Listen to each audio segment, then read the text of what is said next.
시작. 하나님 마음에 합한 사람 다이. 두 번째 성경 인물 시리즈로 나갑니다. 오늘 볼 영상은 이분도 하나님의 마음에 합한 사람으로서 나간 듯하여서 제가 한번 또 선택해서 봅니다. 아주 유명한 서울대 제족이라고 불리는 차일령 강사. 뛰어난 입시 최전방에서 유명한 강사로 나가는 분인데 저도 잘 모르지만 이분이 굉장히 대치동에서 유명하답니다. 한번 이분의 어떤 은혜가 있는지 영상을 보고 나누겠습니다. 알기 때문에 생긴 거야. 근과 교수가 그러니까 다른 것들에 그냥 A를 1분 40초 안에 문제를 풀 수 있는 자기만의 후기를 개발하는 아이들이 오늘 서울대 가는 아이들이라는 걸 알수 있게 됩니다.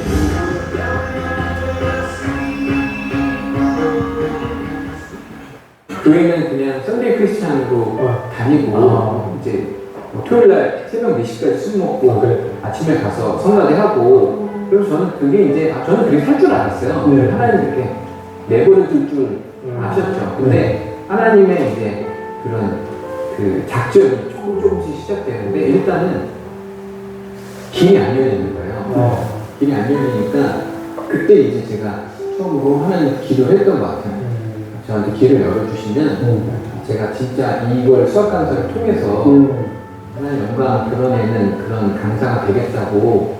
그리고 하나님이 조금씩 길을 열어주셨는데 첫 번째는 강남구청 인터넷 수능방송이라는 방송이 그때 있었는데 들어갈 수가 없는 거예요. 근데 여기서 오디션 프로그램을 진행해서 300명 정도 강사 오디션이요? 강사 오디션. 나는 가수다 같은 그런 프로그램. 300명 정도 이렇게 학생들을 이렇게 앉혀놓고 10명의 강사가 이제 자기 강의를 해서 1등만 데뷔를 시키는 프로그램에 나가서 그래서 이제 거기 1등을 제가 한 거죠. 1등을 해서 딱 들어갔는데 근데 제가 딱 3년 만에 1등이에요.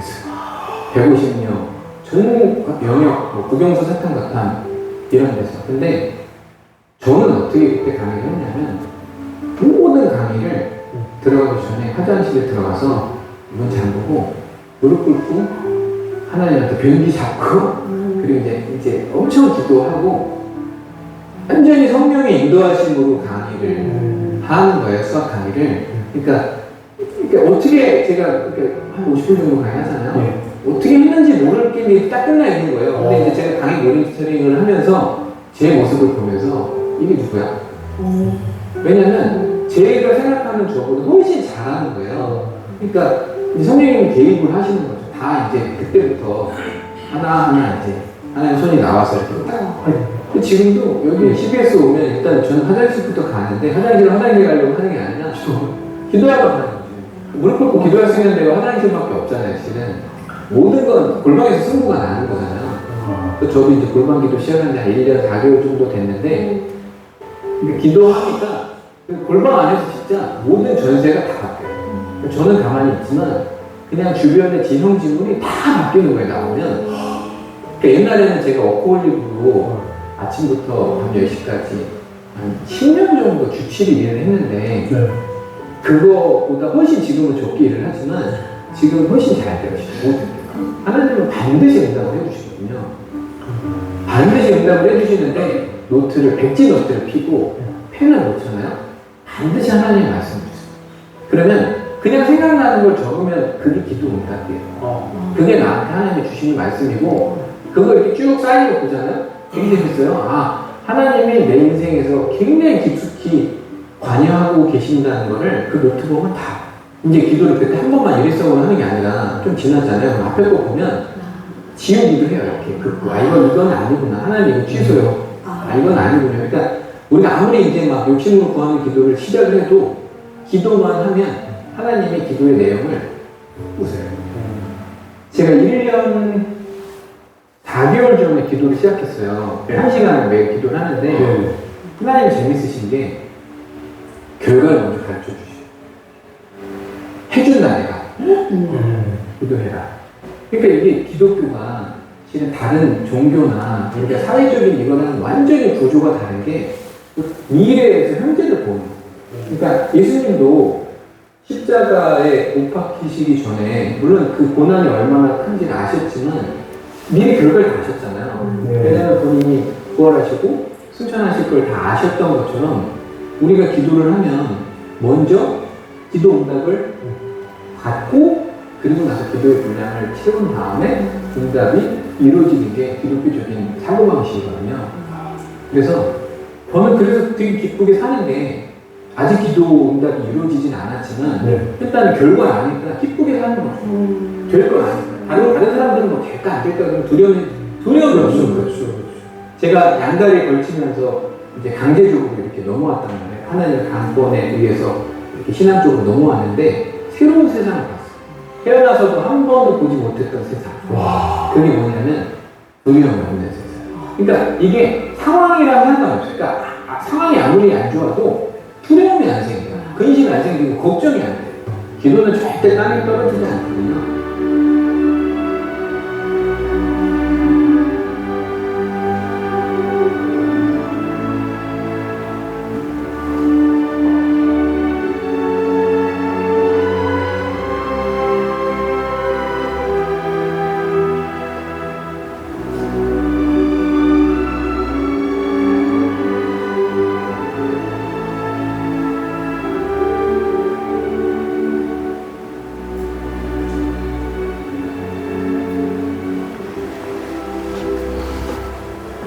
너는 내게 부르짖으라. 내가 내게 응답을 읽고 네가 알지 못하는 크고 은밀한 일을 내게 보이리라. 에레미야 33장 3절 말씀. 너무 기이 받고 있는 말씀이죠. 오늘 영상에서 여러분들은 어떤 메시지를 또 듣게 되었습니까? 우리 기독교인의 사고관. 우리는 결과를 알고 있지 않느냐. 미래에서 현재로 오는 것이다. 야, 여러분들 이걸 동의하고 맞아, 그렇지 하고 지금 깨달음이 왔다면 우리 차길령 분처럼 두려움이 없는 세상을 정말로 이 세상에서 경험하게 될 것입니다. 완전 새로운 세상을 아마 보게 된다는 것이죠. 아마 그렇지 않다가면 아직까지도 내 중심에서 여러분들이 불안과 두려움을 초조, 염려, 근심을 뒤에 쌓여져 있다가면 정말 하나님 앞에서 더 온전하게 무릎을 꿇고 하나님의 어떤 분인가를 알아가는 시간으로 빨리 기도하시길 바랍니다. 이 모든 것들은 기도의 자리에 있을 때 알 수가 있어요. 그리고 이분을 통해서 우리가 배웠던 부분이 기도 노트, 기도 응답 노트, 훈련을 저도 대학생 때 CCC를 통해서 계속 이 훈련을 받았었는데 정말 하나님 일하심을 여러분들이 봐야 돼요. 그랬을 때 진정 우리 차길령 씨처럼 기도의 골방을 놓치지 않고 찾으시면서 두려움 없는 세상을 살아갈 것입니다. 자, 저는 오늘 하나님 마음이 아픈 사람 다윗의 이야기로 두 번째 인물 시리즈로 나아가려고 합니다. 여러분, 신앙생활 좀 하다 보면 한 번쯤은 이런 질문을 아마 떠오를 수가 있을 거예요. 하나님은 어떤 사람을 기뻐하실까? 또 나는 정말 하나님 마음에 합한 사람일까? 이런 질문을 여러분 스스로 한번 던져보시기 바랍니다. 네가 목회자나 특별한 사명자들만 던지는 질문이 아니라 예배를 드리는 우리 모두가 또 기도하는 우리가 삶의 자리를 지키며 하루하루를 살아가는 신앙인이라면 여러분 누구나 마주하는 질문입니다. 우리는 흔히 사람을 판단할 때 어떻게 판단하죠? 바로 딱 보이는 겉모습을 보고 판단합니다. 학벌이 어쩐지, 말솜씨가 어쩐지, 재정적인 여유가 있는지, 사회적 위치는 어떻게 되는지 등등등 겉으로 드러나는 조건과 눈에 보이는 이 성공으로 그 사람의 가치를 가늠하게 됩니다. 그러다 보니까 우리 안에도 문득 여러분들이 문득 이런 생각이 또 스쳐 지나갈 수 있어요. 그렇다면 하나님도 나를 그렇게 보고 계신 건 아닐까라고 스쳐 지나갈 수가 있죠. 그런데 성도 여러분, 하나님은 우리 사람을 절대 그렇게 보지 않으십니다. 하나님은 외모나 이 스펙보다도 무엇을 보신다? 마음의 중심을 보신다겠어요. 그 사람이 진정 어떤 태도로 하나님 앞에 서 있는지, 태도, 또 어떤 마음으로 이 자리에서 지금 말씀을 듣고 있는지, 또 어떻게 하나님을 향해 반응을 하고 있는지를 보십니다. 오늘 우리는 성경 속 한 인물을 통해서 하나님께서 어떤 사람을 기뻐하고 사용하시는지를 함께 살펴보려고 합니다. 바로 다윗입니다. 다윗을 통하여 우리는 내 자신을 많이 점검할 수가 있어요. 우리는 다윗을 어떤 사람이라고 우리가 많이 알고 있습니까? 이스라엘의 가장 위대한 왕, 또 우리가 정말로 힘들 때마다 시편을 묵상하는데 시편의 시인, 또 메시아가 오시기 전까지 계보자의 역할을 한 인물로 기억합니다. 하지만 제가 오늘 사무엘상 16장을 소개하는 이유는 처음 시작 부분인데 그의 시작은 너무도 소박하고 사람도 눈에는 별것 아닌 존재였다는 거예요.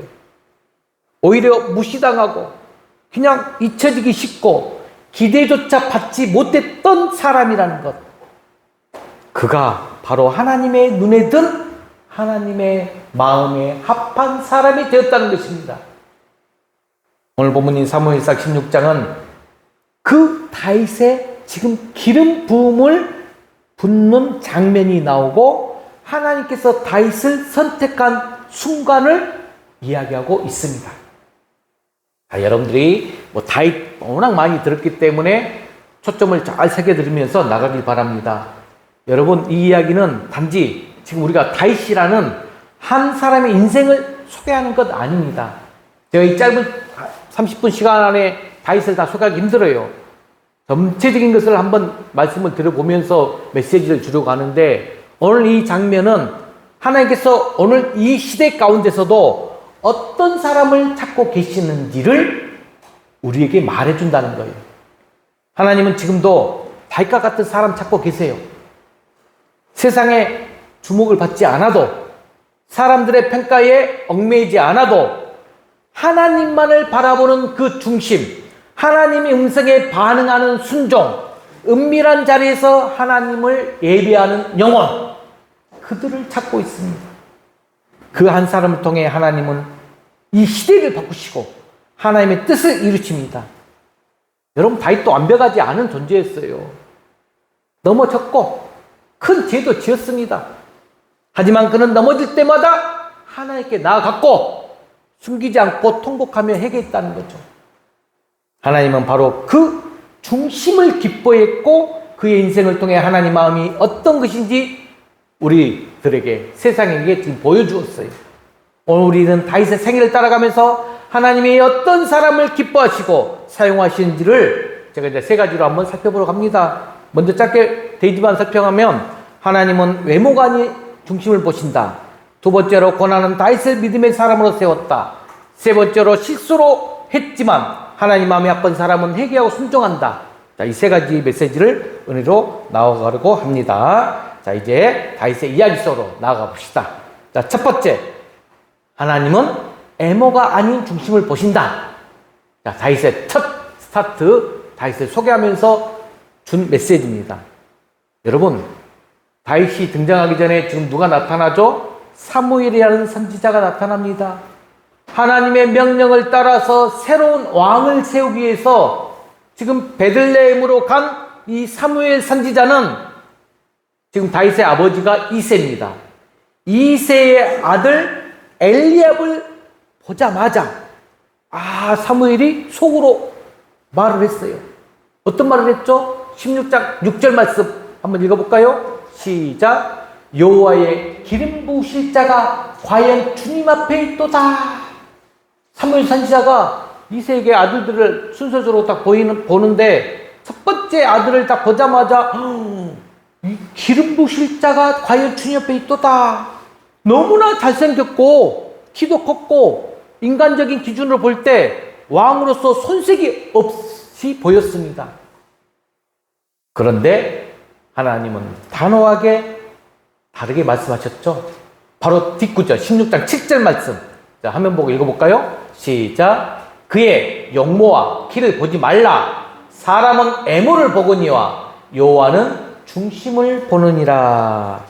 이 말씀이 오늘 하나님께서 어떤 사람을 보시는지의 가장 중요한 키워드입니다.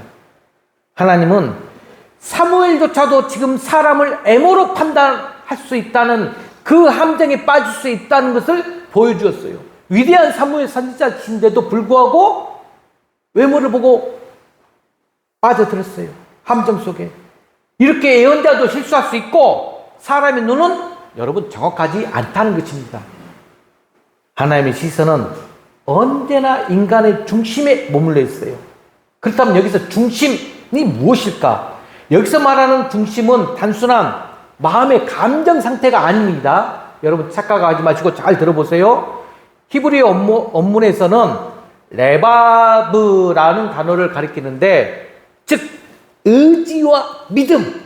적으세요. 중심은 의지와 믿음. 하나님 앞에서의 진실한 자세, 이 뜻입니다. 의지와 믿음, 하나님 앞에서의 진실한 자세. 하나님이 보시는 이 중심은 하나님을 향한 갈망, 은밀한 순종, 자신의 부족함을 알고 하나님의 은혜를 구하는 그 마음을 의미한다는 거예요. 다윗이 지금 그런 사람이었다는 거예요. 양을 치는, 어린 시절 양을 치는 들판에서 혼자 어린 양을 돌보면서 찬양하고 기도하는 소년으로 자라요. 아무도 보지 않는 곳에서 하나님을 향한 사랑을 표현했던 자였어요. 누가 아무도 없어요. 하지만 하나님을 향한 갈망과 하나님의 사랑을 찬양했던 자. 사람들을 기준에는 미치지 못했지만 하나님 보시기에는 충분한 사람이었다는 거죠. 그렇다면 여러분, 우리는 너무나 우리에게 주는 도전을 한번 봅시다. 우리는 이 땅 가운데 살아가면서 너무 자주 곁을 봅니다. 사람들의 외모를 보고, 사람들이 말할 솜씨를 보고, 재능을 보고, 그 직분을 보고, 태도를 등등등. 그에 따라서 딱, 저 사람 저런 분이구나 판단합니다. 심지어 우리 교회 안에서도, 믿음의 기독교인들 사이에서도 보이는 열심이나 보이는 경건에 이끌어갈 때가 많습니다. 그런데 하나님은 숨은 중심을 보신다는 거예요. 아무도 보지 않는 자리에서 정말로 조용히 은밀한 곳에서 골방에서 기도하는 사람, 조용히 눈물로 회개하는 사람, 인정받지 못해도 말씀에 순종하며 걸어가는 사람, 하나님은 그런 자를 택하신다는 거죠.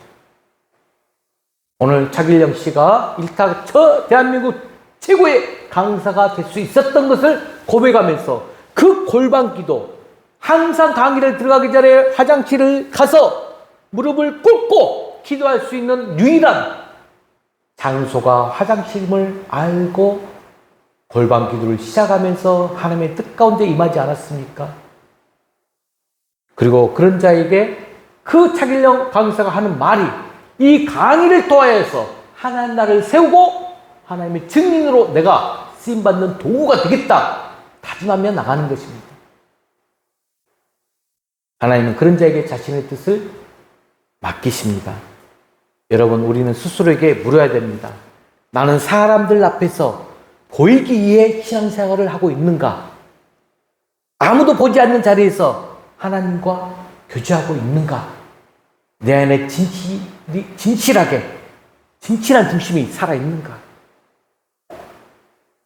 저는 참 평소 집사 시절에 가슴 아픈 내 신앙 고백이 있다가면 하나님께 11조 드림이 좀 인색했던 부분에 대해서 정말 회개가 돼요. 사업을 하면서 금전적으로 조금만 어려움이 닥칠 때 얼정언금이라고 내 자신이 합리화하면서 드리는데 그것이 나는 마땅하다 생각하면서 계산하면서 드렸던 내 모습이 정말 회개가 되더라고요. 하나님 것인데 내 것처럼 취하는 내 모습도. 기도하는 가운데 정말 어렵고 힘들으면서 커오면서 하나님이 주신 축복의 물질이 너무 많은데도 불구하고 내 것으로 착각하는 내 모습을 저는 제 11조의 애물드림에 정말 회개를 많이 했었습니다. 저는 이 교회를 세우면서 정말 감사한 게 뭐냐면 지금까지 이제 10년차 왔지만 물질 때문에 그래요. 힘든 맞습니다. 하지만 그렇게 어렵지 않게 하나님이 저를 많은 곳에서 물질에 대한 축복을 주십니다. 제가 열심히 할 수 있도록 밖에 나가서 사역의 길을 열어주십니다. 또 여러분들이 알게 모르게 11조가 정말 하나님이 신비롭게 처음으로 제가 고백하는데 이 교회를 유지할 만큼 주십니다. 제 사례는 제가 하나님께 다짐했었어요. 근데 이 교회를 같이 세우고 싶다. 이 교회를 잘 유지하고 싶다. 하나님이 그만큼은 꼭 주세요. 여러 손길을 통하여서. 그게 하나님의 귀한 은혜이지 않나 저는 생각해 보면서 더 그게 감사해서 밖으로 나갔을 때 많은 이들에게 그 하나님을 전하려고 애를 씁니다. 여러분, 다윗은 택함받기 전에 먼저 하나님과의 관계에서 충성된 자였다는 거죠. 하나님은 그 중심을 보시고 왕의 기름을 먼저 부으셨어요. 오늘 차길령 씨도 말했잖아요. 우리는 결과를 알고 있다고. 먼저 부으시고 그리고 그들 지금 다윗을 이스라엘 역사를 바꾸는 도구로 준비하시면서 사용하신 거예요. 오늘 말씀 중요한 말씀이 사무엘상 16장 7절 말씀이라겠죠. 이 말씀을 통해서 하나님은 선택의 기준이 진정 다름을 분명하게 보여준다는 거죠. 하나님은 오늘 또 이 곁이 아니라 이 속을 사람의 평가가 아니라 당신의 이 눈으로 사람을 택하시고 있다는 것. 내 중심 지금 하나님 앞에 어떠한가요? 내 중심은 오로지 자기 자신밖에 모르고 또 하나님만 아세요. 내가 어떤 중심으로 지금 예배를 드리며 하나님께 나아가고 있는지, 내 삶 가운데서 하나님께 어떤 태도와 반응을 하고 있는지, 이 물음을 붙들고 우리 모두가 하나님이 기뻐하시는 중심을 회복하는 은혜가 있기를 소망해 봅니다. 자, 두 번째. 저는 개인적으로 이 두 번째를 참 더 대지를 잡고 설교하고 싶었어요. 고난 속에서 단련된 믿음의 사랑. 자, 이것은 이제 16장이 아니라 17장으로 넘어갑니다. 여러분들 계속 읽어보시면 돼요. 17장 34, 37절 말씀을 한번 대표적으로 읽어봅시다. 자, 화면만 보고 읽을게요. 시작. 다윗이 사울에게 말하되 주의 종이 아버지의 양을 지킬 때에 사자나 곰이 와서 양떼에서 새끼를 물어가면 내가 따라가서 그것을 치고 그 입에서 새끼를 건져내었고 여호와께서 나를 사자의 발톱과 곰의 발톱에서 건져내셨은즉 나를 이 할례 받지 않은 블레셋 사람의 손에서도 건져내시리이다. 사무엘 선지자에 기록된 부분인데 다윗의 이야기가 쭉 이렇게 나오거든요. 우리 편집사님 다음 주까지 다윗의 사무엘상 다 읽어보고 오시기 바랍니다. 네. 그래서 다윗에 대해서 잘 시리즈를 설명해 줘야 돼요. 여기서 이제 17장으로 연결되니까 이 고난이 나오는데 다윗의 고난이 이 고난은 외면당한 자리가 외면당한 자의 자리라는 거예요. 자, 하나님이 지금 사무엘을 통해서 기름을 부음을 받았어요. 그런데 다윗은 그 즉시 왕국으로 가지 않아요. 오히려 다윗은 다시 목동의 자리로 돌아갑니다. 어쩌면 사람들은 그 기름 부음의 의미조차도 몰랐을 거예요. 왕이 되겠다는 말씀은 받았어요. 받았지만 현실은 지금 다윗은 똑같아. 사막과 들판, 짐승과의 싸움, 홀로 있는 시간 등등이었어요. 그런데 바로 그 자리에서 하나님은 다윗을 이제 다룹니다. 다루고 계세요. 보잘것없는 일상과 싸움 속에서 그는 하나님의 이 보호하심과 능력을 경험하게 됩니다. 이게 진짜 중요해요. 여러분, 우리 일상생활 속에서 하나님은 우리를 준비시키고 계시는데 그때 반드시 시련과 고난이 오는데 그 고난은 버림받은 자의 같은 자리 같았지만 하나님의 훈련장이었다는 거예요. 훈련장.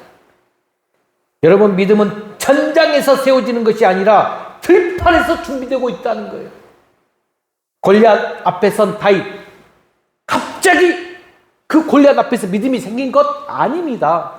그의 믿음은 이미 수나날들 양을 돌보면서 수많은 생명 이역 속에서 훈련된 것이었어요. 사자의 발톱, 곰의 발톱 앞에서 도망치지를 않았다는 거예요.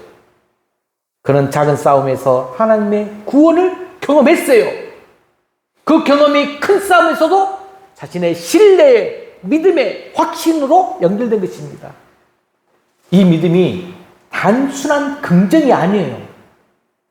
자, 아까 37절 저기 파란색, 하늘색 부분 다시 한번 읽어볼까요? 시작. 여호와께서 나를 사자의 발톱과 곰의 발톱에서 건져내셨은즉 나를 이 할례받지 않는 블레셋 사람의 손에서도 건져내시리이다. 이런 확신의 고백. 이 고백은 훈련 없는 입술에서는 절대 나올 수 없는 고백이에요. 고난 속에서 단련된 믿음만이 실제 딱 전장에 나가도 흔들림이 없습니다. 그러므로 여러분들도 고난의 자리가 있습니까? 그 고난이 바로 나의 훈련장이라는 거예요.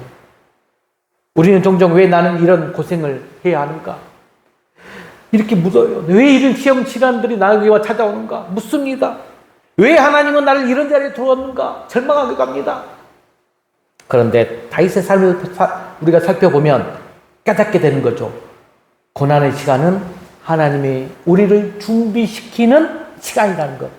왕으로는 부름을 받았지만 바로 왕이 되지 않았던 이유, 그게 바로 그의 마음과 믿음이 먼저 하나님 앞에서 검증되어야 했기 때문입니다. 참 하나님은 우리를 테스트를 많이 하시면서 우리를 검증하는 시간들을 꼭 가지고 계시더라고요. 저 또한도 그 경험을 충분히 지금까지 살아오면서 많이 느껴봤습니다. 다윗은 양들을 지키는 자에서 사람을 이제 지키는 자로 성장해 가는 거예요. 곰과 이렇게 싸운 손으로 나중에는 군대를 지휘하게 될 것이고, 사자의 울음 속에서 하나님을 찾던 그 마음이 훗날 민족이 이기 앞에 섰을 때 담대히 하나님의 이름을 외치는 믿음으로 성장한 것입니다. 이렇게 변화할 수 있어요. 오늘 우리가 있는 이 고난의 자리, 감당하기 어려운 현실, 말없이 견뎌야 하는 반복되는 그 하루하루가 바로 하나님이 믿음의 뿌리를 내리게 하시는 들판의 자리라는 말씀입니다. 그 들판에서 하나님의 손길을 경험하시길 바랍니다. 그 들판에서 작은 기도에 응답하시는 그 하나님을 기억하십시오. 그러므로 여러분들이 정말 기도의 골방의 자리를 놓치면 안 됩니다. 기도하지 않으면 절대 하나님의 응답을 경험하지 못합니다. 하나님의 손길을 느낄 수가 없어요. 기도를 해야 됩니다. 그 들판에서 다윗처럼 하나님은 나를 건지신다. 그런 고백이 시작돼야 됩니다. 여러분, 다윗은 골리앗 앞에서 승리하기 전에 이미 수많은 그 작은 전쟁에서 하나님과 함께 싸우는 법들을 다 배운 거예요. 고난은 무의미한 것이 아니라 미래를 준비하는 하나님의 과정이라는 거예요. 하나님은 다윗을 고난으로 단련하셨고 오늘 우리도 그렇게 훈련하고 계십니다. 믿으시기 바랍니다. 그런데 이제 마지막 세 번째가 참 다윗의 이 삶 속에서 우리도 참 은혜롭고 감사할 일이에요. 하나님의 마음이 아픈 사람은 회개하고 순종한다는 것. 자, 회개와 순종이 다윗을 통하여 볼 수 있는데, 자, 시편 51편 10절과 12절 말씀 읽어볼까요? 시작. 하나님이여 내 속에 정한 마음을 창조하시고 내 안에 정직한 영을 새롭게 하소서. 주의 구원의 즐거움을 내게 회복시켜 주시고 자원하는 심령을 주사 나를 붙드소서. 제가 개인적으로 마음이 힘들고 애롭고 고독한 분들을 만나면 꼭 시편을 통하여서 다윗이 어떻게 하나님을 만났는지 시편 묵상을 꼭 하게 합니다. 특별히 이 51편은 정말 다윗의 실패한 그 순간에 다윗의 참모습이 나타나는 것을 알 수 있는데, 자, 다윗 위대한 신앙인이었어요. 그런데 다윗 또한 완벽한 사람은 아닙니다. 밧세바를 범하고 충성된 부하 우리아를 죽게 만든 사건, 다윗의 인생의 가장 어두운 순간들이었어요. 분명히 어둡고 정말로 침통한 인간적인 그 상황들, 사건들이 있어요. 왕의 권력을 쥐고 있었고 죄를 숨기려 했던 다윗에게 그때 하나님은 나단 선지자를 딱 보내셔요. 그래서 나단 선지자가 책망을 하는데 다윗은 그때 어떤 태도를 보였느냐? 변명하지 않아요. 여러분 성경책 사무엘하 12장 13절을 보게 되면 내가 여호와께 죄를 범하였노라. 이제 사무엘하로 연결이, 지금 사무엘상 사무엘하가 다윗의 이야기거든요. 편집사님 다음 주까지 다 읽어오셔야 돼요. 그럼 다윗의 인생 스토리를 알 수가 있어요. 이때 나단 선지자부터 책망을 받지만 곧바로 변명하지 않고 인정을 해요. 짧지만 깊은 고백으로 그는 하나님 앞에 엎드립니다. 그리고 쓴 시편이 바로 51편이에요. 그 회개의 기도가 51편. 그는 용서만을 구한 것이 아니라 정한 마음, 정직한 영, 그리고 성령의 회복, 그리고 구원의 즐거움까지를 간절히 구합니다. 다윗은 죄 없는 사람 아니라 죄 앞에서 하나님을 찾아간 사람이었다는 거죠. 숨기지 않고 회개했고 주의 뜻으로 다시 돌이켰다는 말씀입니다. 그러면 여러분 여기서 중요한 것, 회개만 하면 끝날까요? 회개한 자에게 맡겨지는 것 가장 중요한 게 무엇이겠습니까? 바로 순종이라는 것입니다. 순종의 사명이에요. 우리는 종종 죄를 지은 사람은 하나님 일을 할 수 없어 이렇게 생각합니다. 그런데 성경은 정반대로 이야기를 들려줘요. 하나님은 절대적으로 완전한 사람 찾지 않으십니다. 하나님 마음에 합한 사람은 실수하지 않는 사람이 아니라 실수를 했을 때라도 하나님께로 돌아가는 사람을 찾으신다는 거예요. 다윗은 회개 이후에 더 큰 순종의 삶을 살아가요. 순종의 사명자로. 이후에 다윗은 성전을 짓고 싶어요. 성전을 짓고 싶다는 그 마음을 품었지만 하나님께서 허락하시지 않자 어떻게 하죠? 자신의 뜻 충분히 내려놓고 누구에게? 아들 솔로몬에게. 그 솔로몬을 위해서 모든 재료와 설계 인력을 준비해 주지 않습니까? 또 다른 예가 모세와 여호수아도 같이 연결되죠. 자신의 영광이 아니라 하나님의 뜻을 이루어지기를 원했던 것으로. 우리 인생의 삶의 목표가 그거예요. 바울은 사도행전에서도 다윗에 대해서 사도 바울은 어떻게 이야기했느냐. 사도행전 13장 22절 한번 읽어볼까요? 시작. 내가 이새의 아들 다윗을 만나니 내 마음에 맞는 사람이라 내 뜻을 다 이루리라 하시더니. 와, 저는 이게 지금 여러분 마지막에 고백을 같이 할 건데 하나님의 뜻을 이룬다는 것, 그것은 여러분들 분명히 아시기 바랍니다. 내 자신의 그 야망, 그걸 내려놔야 돼요. 그리고 하나님의 섭리 가운데 계획 안에 순종하는 삶을 살아가야 됩니다. 여러분, 우리도 다윗처럼 넘어질 수 있어요. 넘어져요. 때로는 죄 가운데 무너지고 하나님 앞에서 얼굴을 둘 수 없을 만큼 부끄러운 실수 있습니다. 그런데 그 자리가 끝이 아니라는 거죠. 그 자리가 바로 이제 시작이 돼요. 시작. 다윗처럼 회개하고 돌아올 때 하나님은 우리를 다시 사용하신다는 거예요. 그리고 그 마음에 합한 자로 우리를 세워주십니다. 하나님은 묻고 계십니다. 내 마음에 합한 사람, 너는 나에게 돌아올 수 있느냐? 회개했느냐? 그렇다면 내 뜻을 이룰 준비가 되었느니라 라고 우리에게 묻고 계세요. 오늘 우리가 하나님 앞에 드릴 것은 가장 큰 순종은 여러분 우리 실패 주님 앞에 다 내려놓고 다시 그분의 뜻에 예 라고 응답하는 것입니다. 아니요, 아니요가 아니라 예라고 순종하는 거예요. 여러분, 하나님 마음에 합한 사람은 넘어지지 않는 사람이 아니라 넘어졌을 때 다시 하나님을 바라보는 사람이라는 것. 그리고 하나님은 그 회개의 사람을 하나님의 뜻을 이루는 바로 순종의 사람으로 세워주신다는 것입니다. 오늘 우리도 우리의 인생도 그렇게 쓰임받기를 소망해 봅니다. 주 안에서 사는 성도 여러분, 말씀을 마무리합니다. 오늘 우리는 말씀을 통해서 하나님께서 어떤 사람을 기뻐하시고 어떤 인생을 통해 하나님의 뜻을 이루어가는지를 살펴보았습니다. 여러분, 다윗은 외모나 조건으로 선택한 사람이 아니었다는 것. 사람들은 그를 기억하지도 않았고 기대하지도 않았지만 하나님은 그의 중심을 보았습니다. 그리고 그 중심 안에 있는 하나님을 향한 믿음, 들판에 들었던 은밀한 찬양, 양을 지키며 배웠던 충성, 실패했을 때 숨기지 않은 회개했던 마음, 그리고 마지막으로 무엇보다도 하나님 뜻 앞에 순종했던 그 태도를 기뻐하셨다는 것입니다. 하나님은 지금도 그런 사람 한 사람 한 사람을 찾고 계십니다. 세상에 주목하지 않아도 조명이 없어도 주님 앞에 조용히 무릎 꿇고 마음의 중심을 드릴 줄 아는 사람, 하나님은 그 한 사람을 통해서 이 세대를 바꾸세요. 그리고 주의 뜻을 이루십니다. 자, 마지막으로 한번 정리해 봤습니다. 마음이 아픈 사람을 향한 질문, 하나님은 어떤 사람을 찾고 있는가?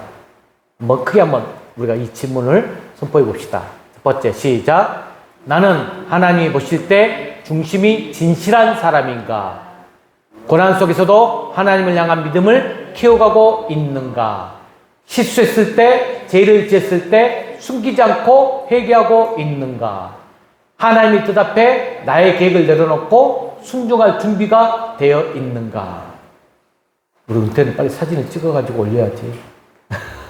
하나님의 마음이 아픈 사람. 이 네 가지 질문을 여러분 순간순간 해보시기 바랍니다. 하나님의 마음이 아픈 사람은 완전한 사람이 아니라 하나님 앞에 진실한 사람이라는 것. 실패가 없는 사람이 아니라 실패한 후에도 다시 하나님을 붙드는 사람이라는 것. 여러분, 오늘 주님은 우리 각 사람에게 지금 부르고 계세요.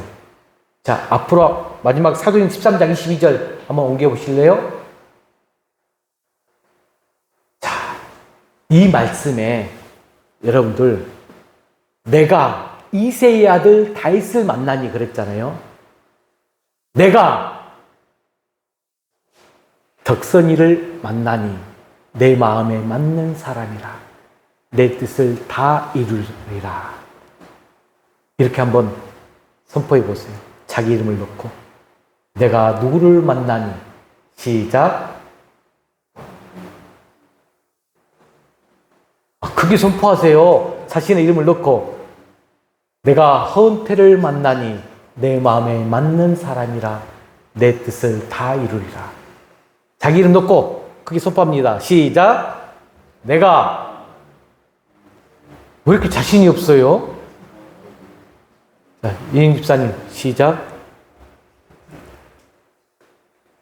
부엉짱.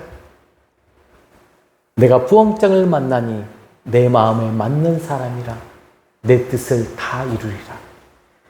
여러분, 그 음성이 오늘 우리에게도 똑같이 나의 이름을 부르면서 이렇게 들려지기를 소망합니다. 여러분들이 기도의 자리에 있을 때 세미한 음성 가운데 이렇게 들려져야 돼요. 하나님의 세미한 음성이 들려져야 돼요.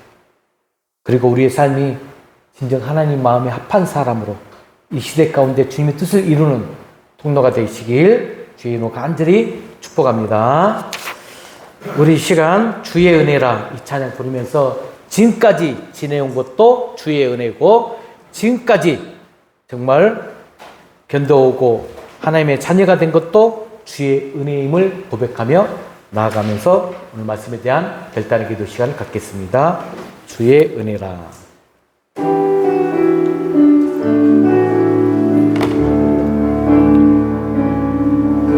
내가 지금까지 지내온 것은 주의 은혜라, 주의 은혜라. 지금까지 지내온 지내온 것은 내가 지금까지 지내온 것은 주의 은혜라 주의 은혜라 지금까지 지내온 것은 주의 은혜라 주의 은혜라 지금까지 지내온 것은 주의 은혜라 주의 은혜라 지금까지 지내온 것은 시간을 함께 기도합시다. 마음이 아픈 사람 오늘 다윗에 대해서 듣고 또 은혜를 받았습니다. 깨달음을 받았습니다. 하나님께서 우리에게 원하는 사람 어떤 자인가 어떤 태도를 원하는가 어떻게 반응하며 나가기 원하는가를 알았습니다.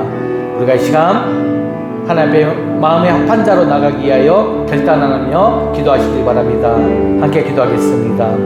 오 하나님 아버지 감사합니다. 이 시간도 말씀을 통하여서 깨닫는 은혜를 주시고 이 시간 또한 다윗을 통하여서 하나님은 어떤 자에게 하나님 마음에 합한 자인지 알게 해주시니 감사합니다. 진정 하나님 앞에 진실한 자로서 마음의 중심이 진실한 사람으로서 쓰임받게 하여 주시옵소서. 실패했을지라도 하나님을 다시 붙드는 사람으로 나아갈 수 있도록 하나님이 이끌어 주시옵소서. 정말로 이 고난과 시련이 하나님께서 나를 쓰시고자 하는 훈련장임을 깨닫게 하여 주시옵소서.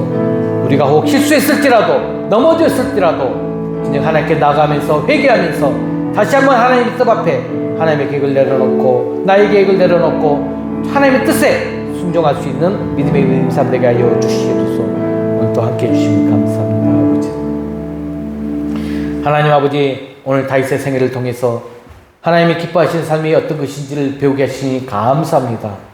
저희의 애모와 형식이 아니라 중심을 보시는 그 주님의 시선 앞에 저희 자신들을 드립니다. 겸손히 주님 앞에 서서 우리의 마음을 정결하게 하시고 은밀한 자리에서도 신실하게 주님을 사랑하게 하여 주시옵소서.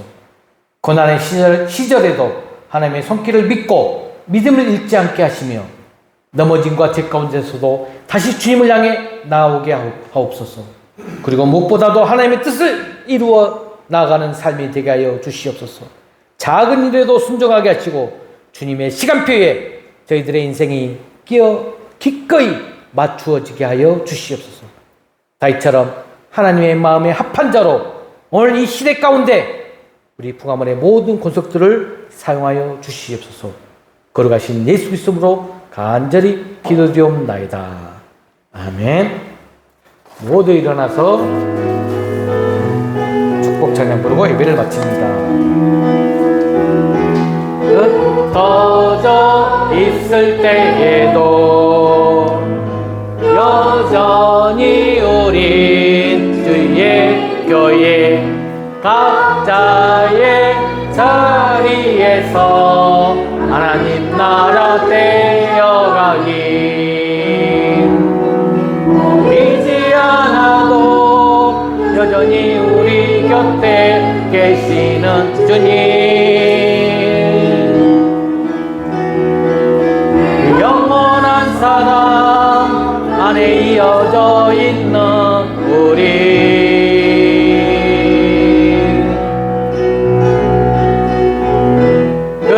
흩어져 있을 때에도 여전히 우린 주의 교회 각자의 자리에서 하나님 나라 되어가기 한 번 더 흩어져 있을 때에도 흩어져 있을 때에도 여전히 우린 주의 교회 각자의 자리에서 하나님 나라 되어가기 축도하고 예배를 마칩니다.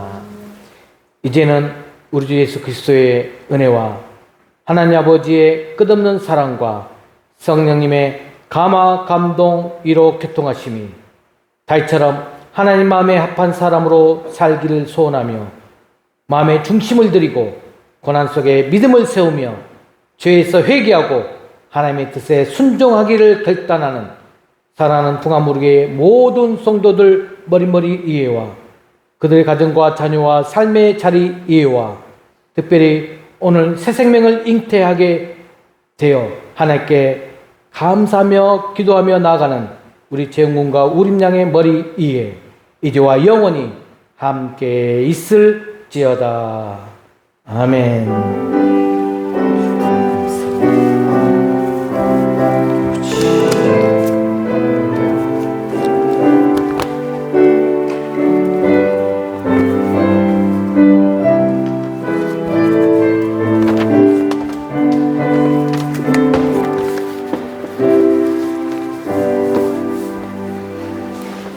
기도문 주시기 바랍니다.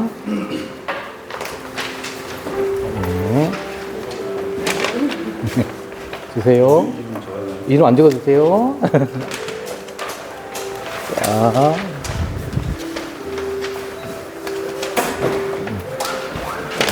네. 이름 안 적어도 이게 제 글씨인지 아시잖아요. 예. 그래요. 잘 써서 다음 주까지. 다음 주에 못 오신 분들은 꼭 네, 안녕하세요. 다음 주에 김찬지 씨 오시나 밝혀줘요, 써서 사무엘. 내려가십시오. 네, 알아요, 사무엘 누군지. 좀, 네, 네. 예, 그대로. 난 누군지는 모르는데, 사무엘.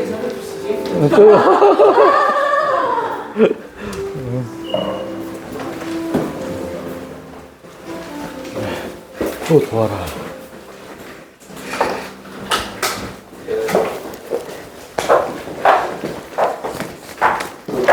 잠깐 내려가자.